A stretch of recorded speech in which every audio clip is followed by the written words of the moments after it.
Making headlines. The president reaffirms the Maldives will continue to champion humanity, peace and justice. The president calls on the international community to intervene and stop Israel's aggressive actions. And the president expresses sympathy and condolences to Nepal following the recent floods and landslides that caused significant devastation.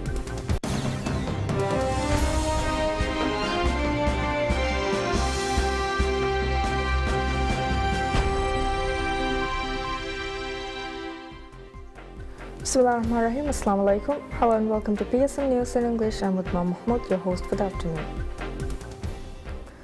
President Dr. PSMNEWS reaffirms that the Maldives will continue to champion humanity, peace and justice in response to its declaration of intervention in the International Court of Justice (ICJ) case concerning the violence in Gaza. In a social media post, the president emphasized the need for Israel to be held accountable for violations of international law and urged Palestinians to uphold the rule of law and cease ongoing crimes against their people. Following cabinet consultations in January, the Maldives decided to join South Africa's ICJ case regarding alleged atrocities in Gaza. The Attorney General's office confirmed that a declaration of intervention was submitted to ICJ by Attorney General Ahmad Usham. South Africa filed the case on December 29, 2023, alleging that Israel's action against Palestinians violate the 1948 Genocide Convention. The Maldives' intervention focuses on definitions related to incitement to genocide and the duty to punish such incitement. The Maldivian government has consistently condemned Israel's action in international forums, labeling them as acts of genocide and violations of international law. During the 79th session of the UN General Assembly, President Dr. PSMNEWS described the violence in Gaza as a mockery of justice and called for accountability for these acts. The Maldives is advocating for an immediate end to Israel's actions and believes the only sustainable resolution to the conflict lies in establishing an independent Palestinian state with East Jerusalem as its capital, based on pre-1967 borders. President Dr. PSMNEWS calls on the international community to intervene and stop Israel's aggressive actions in Gaza and Lebanon, which have resulted in numerous casualties. In a social media post, he announced that the Maldives has intervened in a case at the International Court of Justice (ICJ) regarding the situation in Gaza. The Maldives filed a declaration of intervention under Article 63 of the ICJ Statute in relation to the application of the Convention on the Prevention and Punishment of the Crime of Genocide in the Gaza Strip, South Africa versus Israel. President Dr. PSMNEWS emphasized the need for Israel to be held accountable for its unlawful actions in Gaza, highlighting the urgency of upholding the rule of law and ending the genocidal acts against the Palestinian people. He reaffirmed the Maldives' commitment to humanitarian values, stating that the nation will always advocate for humanity, peace and justice while pledging continued support for the Palestinian cause. Additionally, President Dr. PSMNEWS called for the recognition of Palestine based on pre-1967 borders with East Jerusalem as its capital. The Maldives' intervention in this significant case aligns with its long-standing support for Palestinian statehood.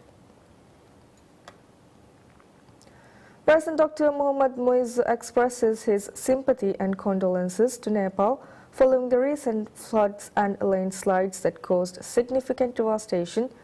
In a message on social media, he shared his sadness over the tragic events that led to the loss of life and injuries. He offered heartfelt condolences to Nepali Prime Minister K.P. Sharma Oli and the families of the victims, wishing for a swift recovery for the injured and hoping for the safe return of those still missing. President PSMNEWS emphasized that Nepal is both a neighbor and a friend to the Maldives, affirming the Maldives' steadfast support during this difficult period. Insistent rains in Nepal had unleashed floods and landslides that took many lives. Most rivers in the Himalayan nation spilled over roads and bridges. Some parts of the capital reported rain up to 322.2 millimeters, pushing the level of its main Bagmati River up 2.2 millimeters past the danger marks, experts said. President Dr. Mohamed Moise congratulates Claudia Sheinbaum on her historic election as the first female president of the United Mexican States. In his letter, President Dr. Moise highlighted that her electoral victory reflects the trust the Mexican people have in her visionary leadership for the country's future. He also expressed hope for enhancing the existing bilateral cooperation between the Maldives and Mexico as they approach the 50th anniversary of diplomatic relations next year. He concluded his letter with warm wishes for President Sheinbaum and the people of Mexico. Claudia Sheinbaum was sworn in as Mexico's first woman president on Tuesday, wanting to ensure that Latin America's number 2 economy remains a secure destination for international investment. Sheinbaum, a 62-year-old scientist and former mayor of Mexico City, took the oath of office and received the presidential stage in a boisterous ceremony in Mexico's Congress, which marks the start of her 6-year term. President Dr. Mohamed Moise extends heartfelt congratulations to the new Prime Minister of Japan, Shigeru Ishiba. In a social media post, President Dr. Moise expressed confidence in the leadership abilities of Prime Minister Shigeru Ishiba, stating that Japan will move towards further progress and prosperity under his leadership. The President conveyed his best wishes to Japan's Prime Minister in fulfilling his responsibilities and reaffirmed the Maldives' commitment to further enhance and strengthen the long-standing bilateral ties between the two countries. Shigeru Ishiba was appointed as the Prime Minister of Japan following the resignation of former Prime Minister Fumio Kishida. An election was held to elect a new president for Japan's Liberal Democratic Party, LDP, as Kishida announced that he will not be running for the position in next tenure. Following this, Ishiba emerged victorious in the election, competing against 9 other candidates. Diplomatic ties between the Maldives and Japan were established on November 14, 1967. This year marks 57 years since the bilateral relations were established. To modernize and expand the Maldivian seaplane business operated by Island Aviation Services Limited (IASL), President Dr. Mohamed Moise announces the establishment of a strategic partnership with Maldives Airports Company Limited (MSCL). This collaboration aims to foster significant growth and development in seaplane services. The President plans to form a joint venture company with MSCL, which will be fully controlled by IASL by April 30, 2025. This decision will be presented to the Economic Council following a cabinet discussion of a paper from the Ministry of Fisheries and Ocean Resources on September 30th, focusing on diversifying the Maldivian economy and maximizing marine resources. Additionally, the cabinet designated specific zones as maricultural development areas open to foreign investment for establishing maricultural enterprises. Furthermore, 73 hectares of land, approximately 7 kilometers south of Vadu Strait, will be allocated for commercial-scale reef fishing farming, along with the establishment of guidelines for leasing maricultural zones. Minister of Economic Development and Trade Mohammed Said announces plans for an investor forum in the Maldives designed to attract Saudi businesses. He shared this information during his current visit to Saudi Arabia while speaking with PSMNEWS. Mr. Said mentioned that discussions are underway to organize an investment forum in the Maldives, expected to take place in December or January. This event aims to bring Saudi businesses and importers, particularly those interested in investing in the Maldives, to explore available investment opportunities. The minister's visit to Saudi Arabia focuses on strengthening trade relations between the two nations. During his trip, he met with the Saudi Commerce Minister and Chairman of the General Authority of Foreign Trade, Majid bin Abdullah Al-Qasabi. In their meeting, Mr. Said noted that the Saudi minister highlighted the country's close monitoring of ongoing development projects in the Maldives, particularly in the areas of housing and economic development. The Saudi Minister of Commerce assured that Saudi Arabia would offer comprehensive support for these initiatives. Governor of the Maldives Monetary Authority MMA Ahmad Munawar announces plans for an open market operation set to begin in November, aimed at reducing the excess money circulating in the banking system. He revealed that the MMA board has approved this initiative to address the surplus liquidity. According to the MMA, the previous government printed Maldivian rupiah worth approximately 534 million US dollars over 3 years, an amount significantly higher than what was printed over the previous 40 years. Economists warn that this excessive printing has negatively impacted the economy. Governor Munawar explained that the MMA's objective is to decrease the money supply resulting from this past printing. While he acknowledged that the government's cash flow may be affected by MMA's actions, he emphasized that expert advice supports the necessity of this step. MMA plans to implement this reduction gradually, with expectations to target a range between 325 million US dollars and 390 million US dollars in the market. Economists argue that the rampant money printing was a key factor in the stagnation of the economy towards the end of the last administration, noting that the ruling party, the MDP, had granted the government the authority to print money without limits. They cautioned that such practices are particularly dangerous for a small economy like the Maldives. The Maldives Monetary Authority MMA introduces 2 new regulations aimed at increasing the circulation of foreign exchange within the Maldives banking system. These rules replace the foreign exchange rule and the money exchange rule that have been in place for 37 years. The primary goal of the new regulations is to enhance the inflow of foreign currency into the banking system and increase the amount available to businesses and the public. Additionally, MMA intends to boost the foreign exchange sold in the market to support its exchange rate policy. Under the new foreign exchange rules, tourism businesses are required to deposit foreign exchange into the banking system and must register with the MMA within a month of the rules taking effect. Providers of tourism services must report their service details to the MMA by the 28th of the following month, with deposits made to authorized banks within 3 months. Category A, which includes resorts, large hotels, and tourist vessels, require a deposit of $500 per tourist. Category B, covering guest houses and smaller hotels, mandates a $25 deposit per tourist. Those unable to meet these amounts can apply for permission to deposit a lesser amount. The MMA has specified that 60% of foreign exchange entering the banking system must be sold to the MMA weekly, establishing a system to ensure banks can continuously meet foreign exchange demand. This is expected to alleviate the challenges banks currently face in accessing foreign currency. Additionally, significant changes have been made to the foreign exchange and money changer regulations. New licensing requirements for currency exchange businesses include a security deposit of $50,000, and only Maldivians will be permitted to operate in this sector. The Maldives Food and Drug Authority MFDA states that Indian medicines identified with quality issues have not been imported into the Maldives. In a recent statement, the MFDA reported being notified of quality concerns regarding 48 products manufactured by Indian companies. In response, the authority conducted a market evaluation to assess the import status of these medicines. While one of the medicines on the list is licensed for import, the MFDA confirmed that no batches have entered the Maldives since 2018.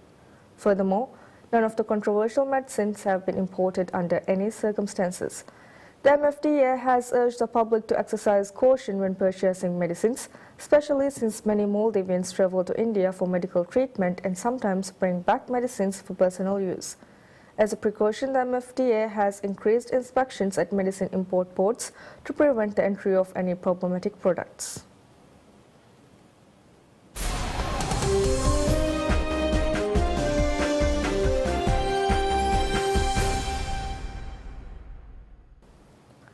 Indian police detains hundreds of Samsung Electronics workers and union members for organizing a street protest as a strike at the South Korean firm's home appliances plant in Tamil Nadu state entered its 4th week.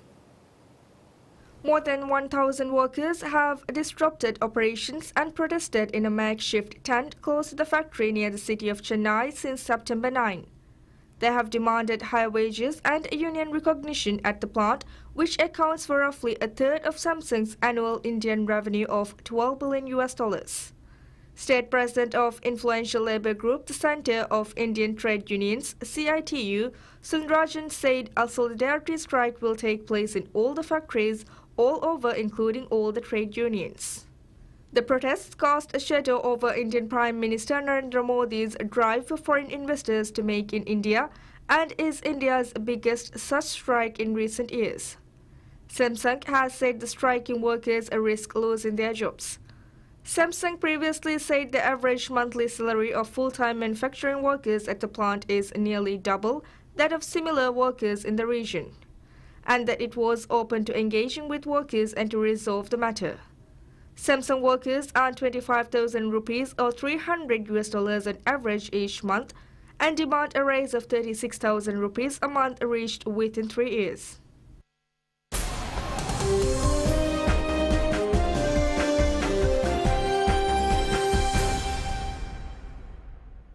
The UN Security Council unanimously agrees to authorize for another year an international security force helping fight armed gangs in Haiti, but the U.S. push for a plan to transform it into a UN peacekeeping mission was dropped from the resolution because of opposition by Russia and China.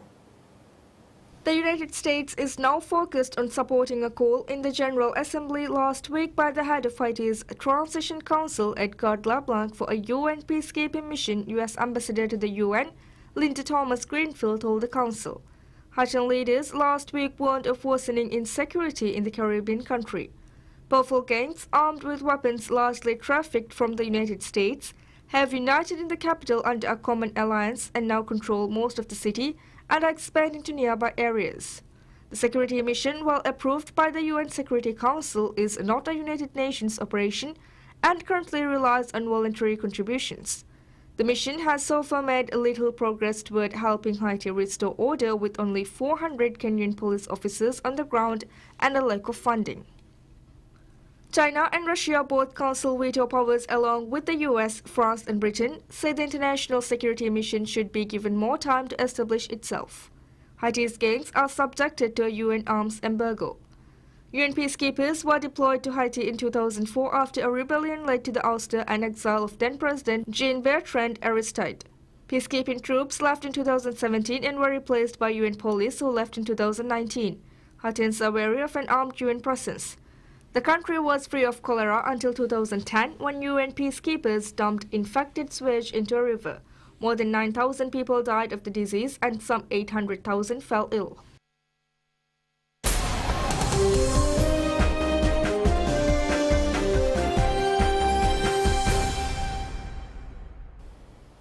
Arsenal beat Paris Saint-Germain 2-0 in their heavyweight Champions League duel, while last season's beaten finalist Borussia Dortmund gave Celtic a brutal reality check with an emphatic 7-1 win in Germany. Dortmund were the biggest winners on a night which also saw Barcelona, Manchester City and Inter Milan claim one-sided victories, and Champions League debutants Brest won 4-0 at Red Bull Salzburg. The clash between Arsenal and French champions PSG in London was the big game of the day, as the second round of matches in the new format of European football's elite club competition got underway. The Gunners were worthy winners of Kai Havertz heading in from Alejandro Trossard cross to open the scoring on 20 minutes, and Bukayo Saka doubling their lead before half-time as his free-kick delivery from the right evaded everybody on its way in. PSG saw Nuno Mendes strike the outside of the post from range in the first half, while Joao Neves hit the woodwork after the break, but the visitors could not get back into the game. It is the first win in the Champions League this season for Mikel Arteta's Arsenal, who drew 0 away to Atlanta on match day 2 weeks ago. Arteta expressed happiness with the performance, adding that although the Champions League brings different demands, the team handled it really well. Dortmund are currently on the top of the 36-team league after they followed a 3-0 win at Club Brugge in their first game by trouncing Scottish champions Celtic in Germany.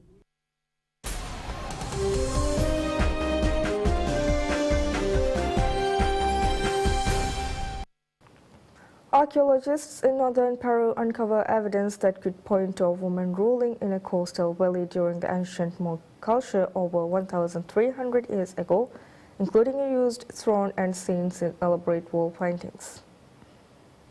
Research Program Director Jessica Orit said the murals could indicate it was a woman who used the space, possibly a ruler.